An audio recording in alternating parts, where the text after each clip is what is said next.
one of those late nights we've been having, but like at 8 o'clock. 8 o'clock's perfect. Yeah, I don't know if I'll be back by 8. All right, never mind. Oh, you guys can go ahead. Though. Go ahead, learn some stuff, and then. Yeah, I mean, it's not like we're gonna clear it, so. Yeah. We're gonna go. Sound muted.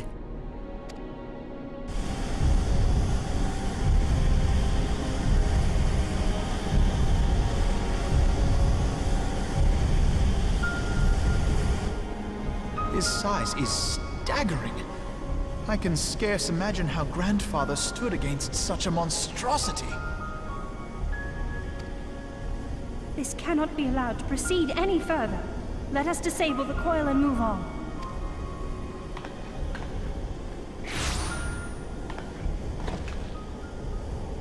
Grandfather? No, that man is dead. I will not dishonor my beloved grandsire's memory by calling you such. You are but his twisted shape, the thrall of a mad primal. You were foolish to disregard my warning, child. Are you so convinced of your own righteousness? 'Tis the rightness of our path that led us to return. Eorzea will never be safe whilst Bahamut remains to threaten all we hold dear.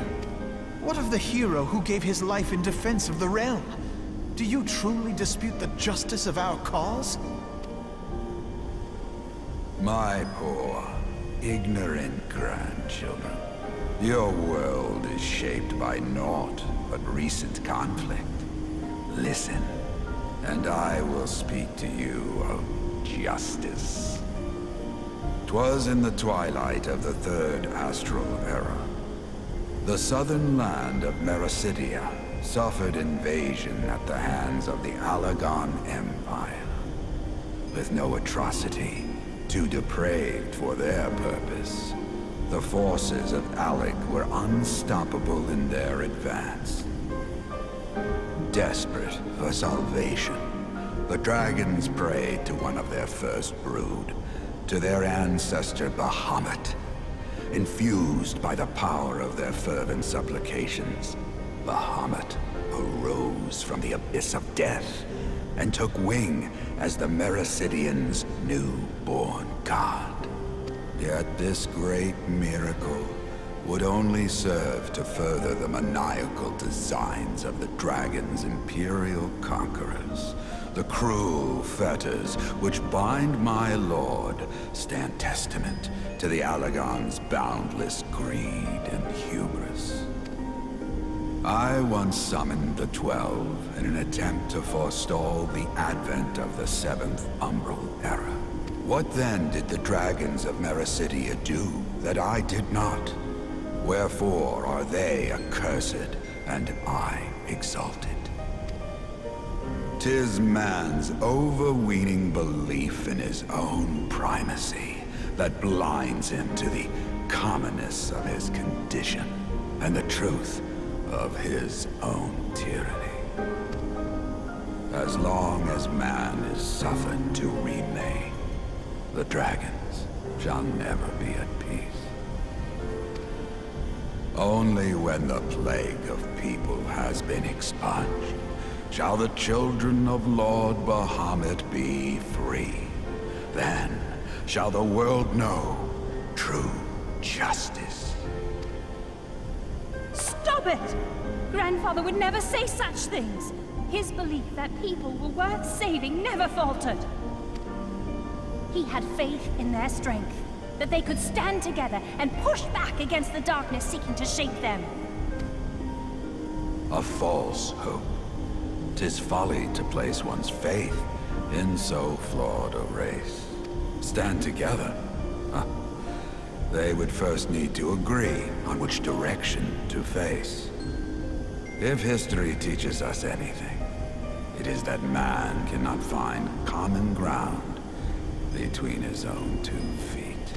Even you, twins whose veins run with the same blood, struggle to fathom each other's reasoning. You hide your differing agendas behind the convenient banner of Eorzea's salvation. Given your obvious self-interest, Can you truly claim no kinship with the Oligarch? And though I hope they might bring you closer, 'twould seem that the twin grimoires I bestowed upon you were a wasted gesture.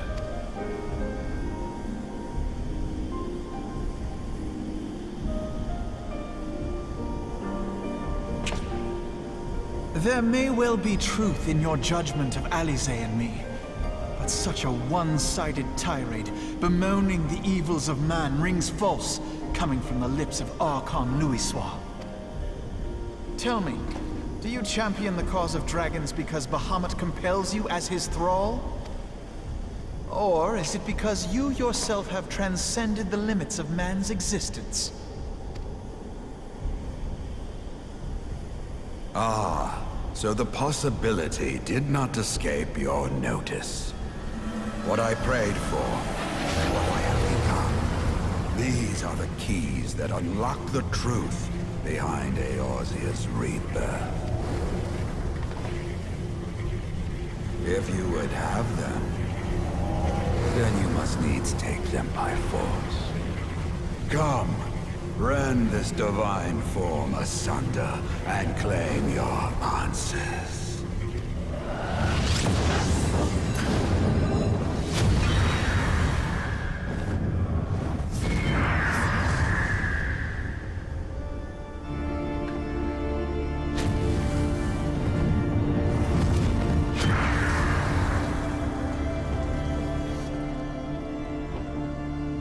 But I thought... He has become a primal? It is difficult, I know, but you must accept it.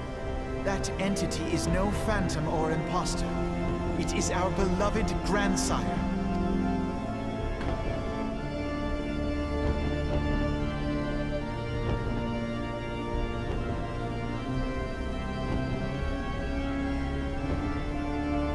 Please, for his sake and for ours, you must defeat our grandfather.